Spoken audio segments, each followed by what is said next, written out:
This is 31 Hymns to the Star Goddess by Frater Achad. Mother of the sun, whose body is white with the milk of the stars, bend upon thy servant and impart unto him thy secret kiss. Enkindle within him the holy ecstasy thou hast promised unto them that love thee, the ecstasy which redeemeth from all pain. Hast thou not proclaimed, all the sorrows are but shadows, they pass and are done. But there is that which remains? That the universe is pure joy, that thou givest unimaginable joys on earth, that thou demandest not in sacrifice. Let me then rejoice, for therein may I serve thee most fully. Let it be thy joy to see my joy, even as thou hast promised in thy holy book.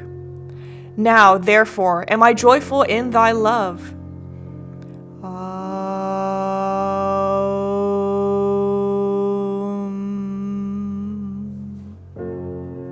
I wandered beside the running stream, and mine eyes caught the glint of thy starry orbs in the swirling waters. So is it with my mind, it flows on towards the great sea of understanding, wherein I may come to know thee more fully. Sometimes, as it journeys, it threatens to overflow its banks in its eagerness to reflect a wider image of thine infinite body. Ah, how the very stones over which flow the life of my being thrill at the tender caress of thy reflected image. Thou too art matter, it is I, thy complement, who am motion.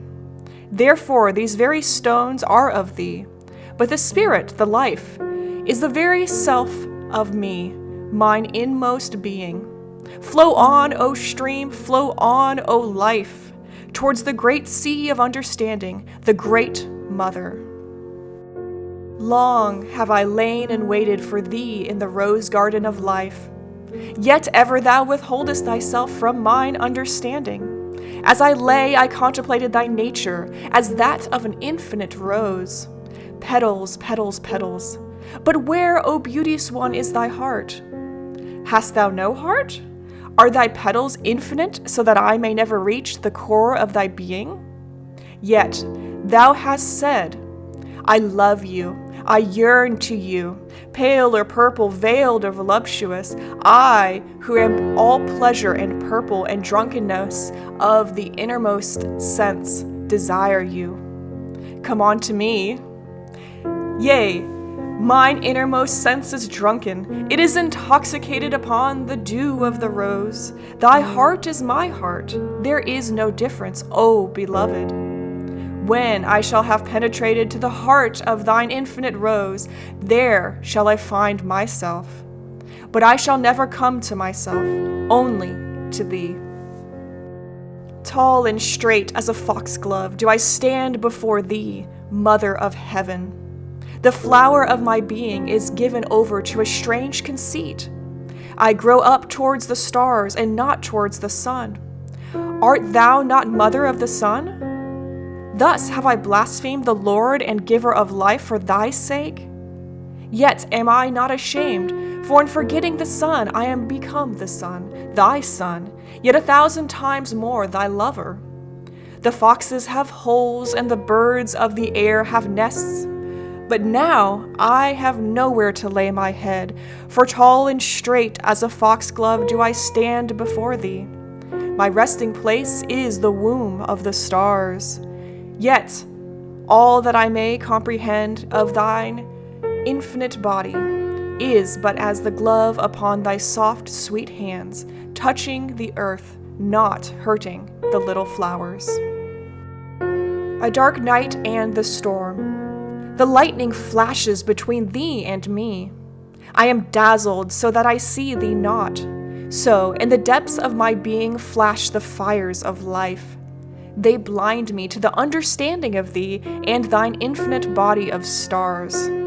Yet, I see thee reflected in the body of her I love, as we lie with quivering limbs awaiting the coming of the sound of thunder. She fears the thunder and turns within herself for consolation. But even there the lightning flameth, for I have loosed the fires of my being within the dark recess, in honor of the storm, and of thine infinite body, which I see not.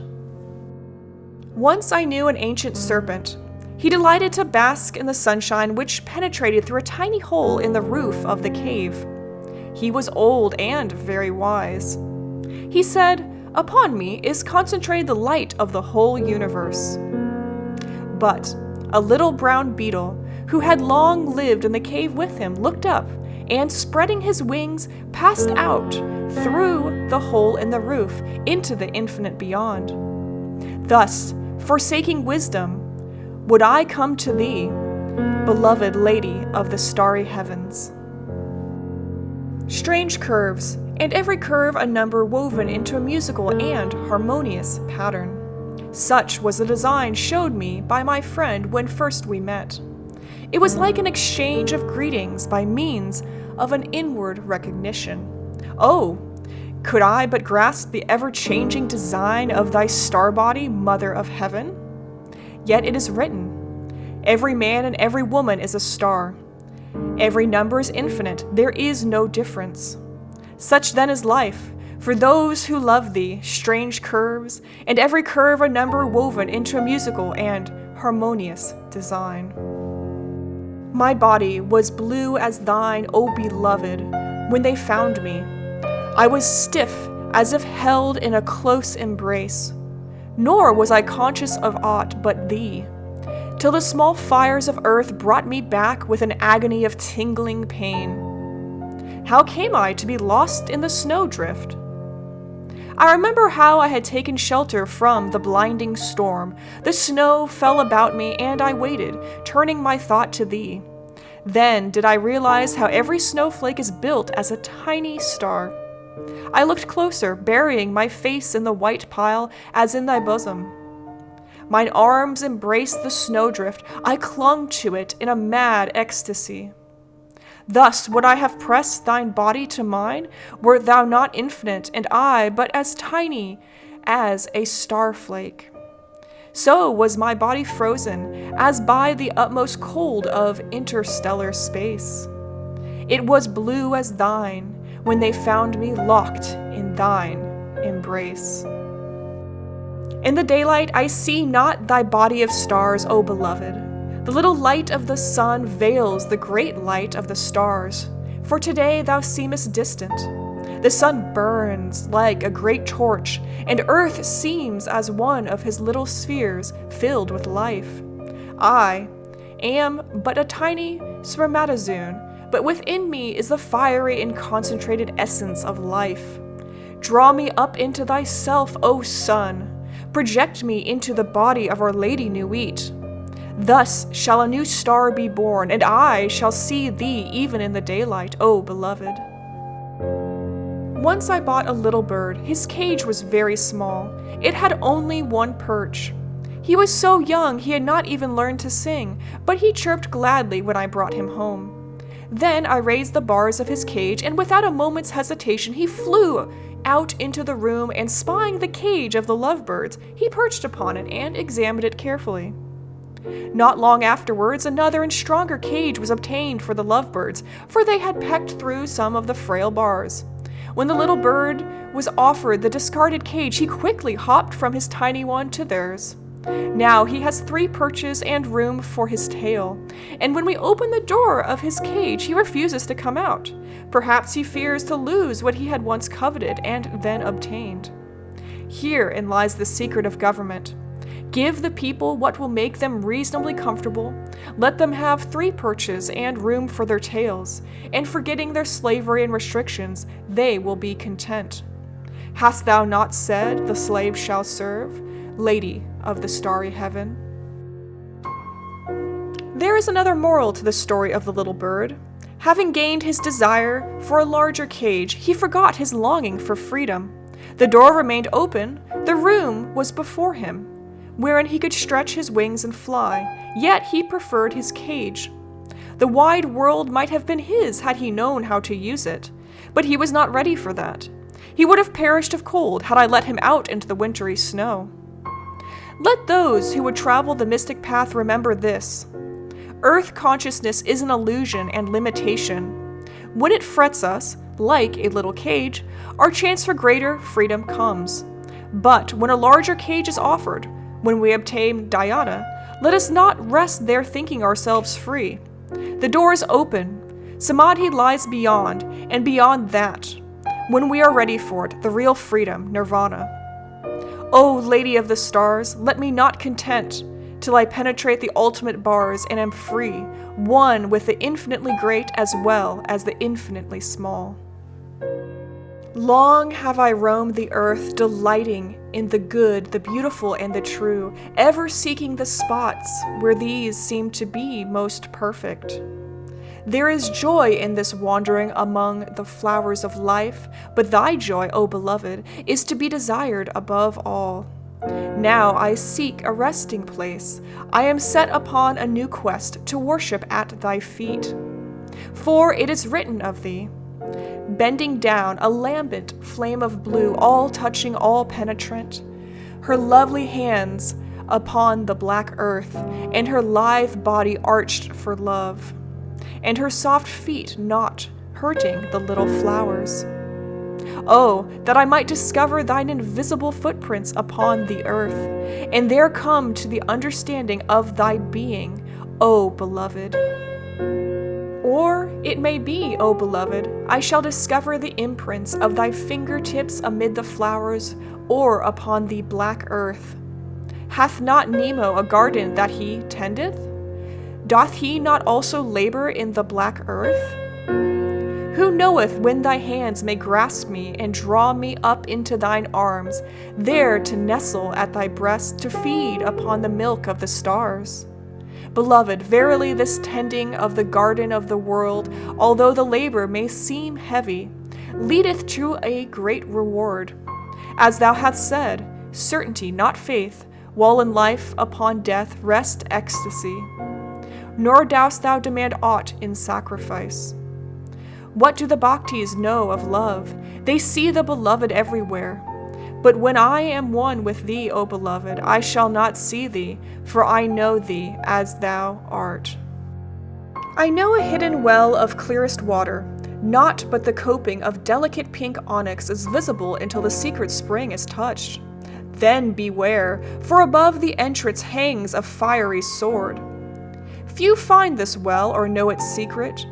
There are but two roads leading thereto. From the broad mountain summit we may search the slopes for a vision of the woodland delta where grow the trees of eternity. Or we may journey through the valley between the ivory hills, for we fear not the purple shadows and the black pitfall. From thee we came, to thee may we return, O well of living stars. It hath been written how the old king dreamed of his banished peacock, entombed in a palace of ice, who cried, "The icicles of Isis are falling on my head." Thus it is with those who are banished to the palace of the moon, for the word of sin is restriction. O Lady of the starry heavens, let me not become frozen at the touch of the cold veil of Isis. For the moon is but the dead reflector of the sun, and he but the youngest of thy children of light. Let me lift thy peacock veil of 1,000,000 starry eyes, O beloved. Show thy star splendor, O Nuit. Bid me within thine house to dwell. The delicate purple mist streams up from the hills. I watch and wait for the meaning of it all. Sometimes it seems like the incense of smoke of aspiration ascending towards the sun, giver of light, life, love, and liberty to the children of earth. But the sun is going down behind the mountains, and thy starry lamps glow in the sky. Is not the lamp above the altar a symbol of the desire of the higher to draw up the lower to itself? So, O Lady of Heaven, I liken the mist to the life breath of souls who pant for thee here below. And I remember thy words. Above the gemmed azure is the naked splendor of Nuit. She bends in ecstasy to kiss the secret ardors of Hadit. The winged globe, the starry blue, are mine, O Ankh-Af Nakansu. I too would ascend as a delicate purple mist that steams up from the hills. Art thou not all pleasure and purple? I would that I were as the feminine counterpart of thee, O beloved.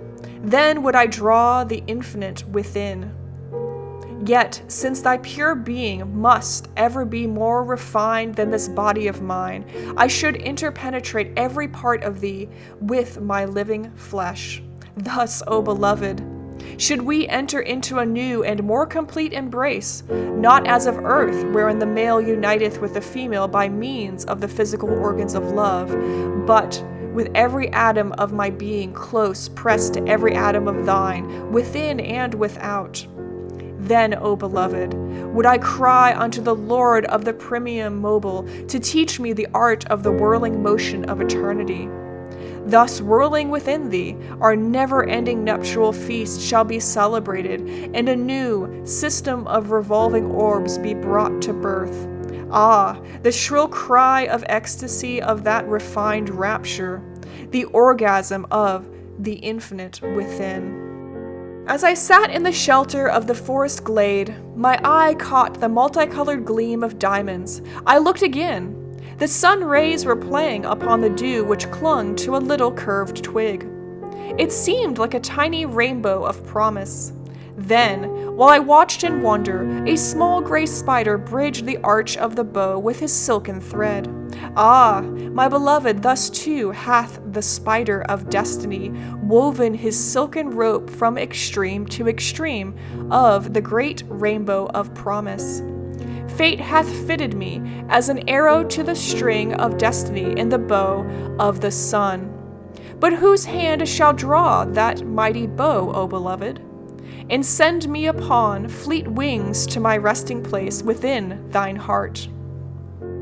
As I came from tending the rose garden and was about to return to my humble shelter, my eyes caught the gleam of dropped dew like a tiny trail along the path. It was very early. The sun had not yet rearisen, the stars still twinkled faintly in the sky. Who could have come before me to the garden? I followed the trail of dew, stooping down so that I saw in each crystal drop the reflection of a tiny star. Thus came I to my lady's chamber. She it was who, carrying roses, had left this silvery thread as a clue to her hiding place. When I found her, her eyes were closed, as she pressed the fragrant pink blossoms to her white breast. Then did I bury my face in the blossoms, and I saw not her eyes when she opened them in wonder. Thus too would I follow the star trail of dropped dew, ere the re-arisen sun hides thee from me, O my beloved. Thus would I come to thee and bury my face in thy breast amid the roses of heaven. Nor should I dare to look into thine eyes, having discovered thy secret, the dew of love, the elixir of life. Twilight. And in a few brief moments the stars will begin to peep. I will await thee, here amid the heather, O beloved. I wait. No stars appear, for a mist has stolen up from the foot of the mountains. Thus I waited for a sight of thy star body, till the cold damp mist of suppressed emotion chilled my being, and my reason returned. The woman stood girt with a sword before me. Emotion was overcome by clarity of perception. Then did I remember thy words. The cobs is in the coo, not the coo in the cobs. Worship then the cobs, and behold my light shed over ye. Thus turned I my thoughts within, so that I became concentrated upon the cobs, the star of mine inmost being. Then did thy light arise as a halo of rapture, and I came a little to lie in thy bosom. But I offered one particle of dust, and I lost all in that hour. Such is the mystery of her who demandeth not in sacrifice. The twilight is returned. Wisdom hath said, Be not animal, refine thy rapture. Thee canst thou bear more joy. I have been like an unleashed hound before thee, O beloved. I have striven towards thee, and thou seest in me only the dog star. Yet will I not fall into the pit called because, there to perish with the dogs of reason. There is no reason in me. I seek understanding, O Mother of Heaven. Thus, with my face buried in the black earth, do I turn my back upon thee. I will refine my rapture. So thou mayest behold me as I am, and so thou shalt understand at last, O beloved, for in reverse thou readest this dog aright. Hast thou not said, there is none other? The roses are falling. This is the night of the full moon, whereon the children of sin attend the sacred circle. Therein they will sit divided, but not for love's sake, for they know thee not, O beloved. Into the elements, the fiery, the watery, the airy, and the earthly signs are they divided when they gather at the full moon within the forest. I wandered down the deep, shadowy glade. There I espied a tiny sachet of potpourri, dropped, maybe, from the streaming girdle of one of the maidens. Tenderly I raised it. Its perfume is like unto the perfume of her I love. She too, perhaps, has heard the call of the moon, and is even now on her way to the secret tryst. But hast thou not said, let there be no difference made among you between any one thing and any other thing, for thereby cometh hurt. What matter then the name of the maiden? What matter the flowers of which it is composed? Yet dare I not burn this incense unto thee, O beloved, because of thine hair, the trees of eternity. O little sachet of potpourri, thou hast reminded me of her I love, for the roses are falling. It is the night of the full moon, and the children of sin gather to attend the sacred circle. It hath been told how Percival shot and brought down the swan of ecstasy as it winged over the mountain of the Grail. But there is within the archives another story, unheard by the ears of men. From the breast of the eternal swan floated one downy feather steeped in blood. This did the youngest and least worthy of the kings hide tenderly in his bosom, till he concealed it within the hard pillow of his lonely couch. Night after night that holy pillow became softer. Sweeter and sweeter were his dreams, and one night, the night of the crowning of Percival, he was granted the great vision wherein the stars became like flecks of swan's down upon the breast of heaven, each living and throbbing, for they were steeped in blood. Then did every atom of his being become a star, racing joyfully through the great body of the Lady of Heaven. Thus, in sweet sleep came he into the great beyond. Grant unto me thy pillow of blood and ecstasy, O beloved. A dark night, not a star is visible, but presently the moon shines out through a rift in the clouds, and I remember, the sorrows are but shadows, they pass and are done, but there is that which remains. Yet is the moon but illusion, a dull day, but presently the sun is seen as the clouds are dispelled by his light. Is he that which remains? Night once more. The sun is lost to sight. Only the moon reminds me of his presence. The clouds scud swiftly across the sky and disappear. Thy star body is visible, O beloved. All the sorrows and shadows have passed, and there is that which remains. When clouds gather, let me never forget thee, O beloved. Thus have I heard, the ostrich goeth swiftly, with ease could he outstrip those who covet his tail feathers. Yet, when danger cometh, he buryeth his head in the sand. The tortoise moveth slowly, and when embarrassed he stoppeth, withdrawing into his own shell, yet he passeth the hare. The hare sleepeth, when he should be swiftly moving. He runneth in his dreams, thinking himself at the goal. But the coiled serpent hath wisdom, for he hideth his tail, and it is not coveted. He raiseth his head and fears not. He moveth slowly like the tortoise, yet withdraweth not. He nestles close to the hare, darting his tongue with swiftness, yet falleth not asleep by the wayside.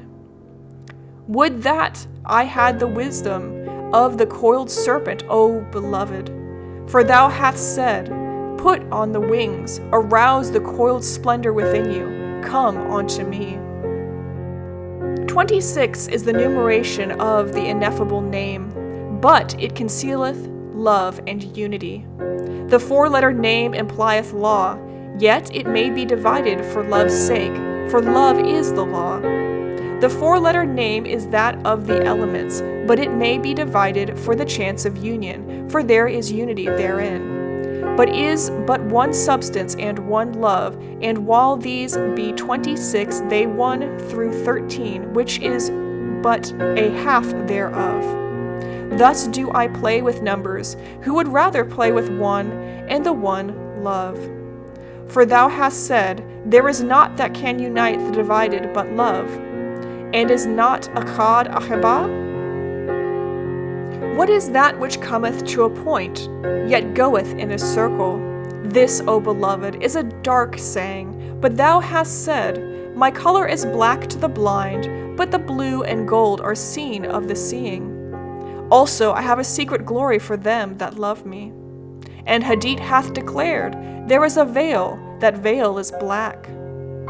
I would that I could tear aside the veil, O beloved, for seeing thee as thou art, I might see thee everywhere, even in the darkness that cometh to a point yet goeth in a circle. For Hadith, the core of every star, says, it is I that go. And thou, mother of the stars, criest, to me, to me. Resolve me the riddle of life, O beloved, for loving thee I would behold thy secret glory. Isis hath said, I am all that was, and that is, and that shall be, and no mortal hath lifted my veil. Who cares what is back of the moon? Jehovah showed his back unto Moses, saying, no man hath seen my face at any time. Who cares to face the elements? Hadith hath said, I am life and the giver of life, therefore is the knowledge of me the knowledge of death. Who cares to know death? But thou, O beloved, hath said, I give unimaginable joys on earth, certainty, not faith, while in life upon death, peace unutterable, rest, ecstasy, nor do I demand aught in sacrifice. Who would not long to invoke thee under thy stars, O beloved? Falling, falling, falling, thus fall the rays from thy body of stars upon this tiny planet, O beloved. Innumerable streams of light like star rain upon the black earth. Since every man and every woman is a star, their lives are like unto streams of light concentrated upon every point in space. As I lay with arms outstretched, my bare body shining like ivory in the darkness, my scarlet abaya flung wide, mine eyes fixed upon the starlit heaven, I felt that I, too, was falling, falling, falling, in an ecstasy of fear and love into the void abyss of space. Then did I remember that thou art continuous, beneath, above, and around me art thou, and lo, from a falling star I became as a comet wheeling in infinite circles, each at a different angle, till my course traced out the infinite sphere that is the symbol of thee, O beloved.